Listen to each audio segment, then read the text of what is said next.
ohatra ka ilaina 470 ny voatazona ponja any a Majunga ary tsy diso izay 30 ny voatazona ponja ao a Tsiafa ary ny lehilahy rehetra dia any Tsiafa daholo raha eto Antananarivo ary misy arany avany Ambositra moa nalefa aty Antananarivo ihany koa ireo nanao aveu namono an'le tovavy sasavavy tany Ambositra. Zany ny antony izay dia satria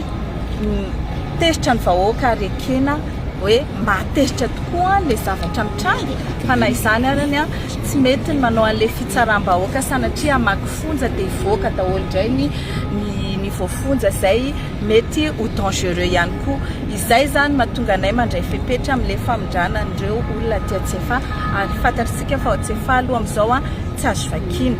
Na izany arany tsy midika izany fa fiarovana an'ireny olo ireny fa fiarovana ihany kosa ny fiarahamonina mba tsy sanatria ho vaky ny fonja na misy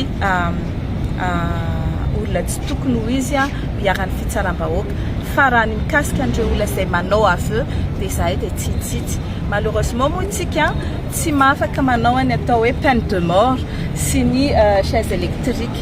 fa isika kosa dia manana ny atao hoe peine perpète izany hoe migadra mandra-pahafatiny ary tsy misy fanenantsazy ho an'ny olona karazany ohatra.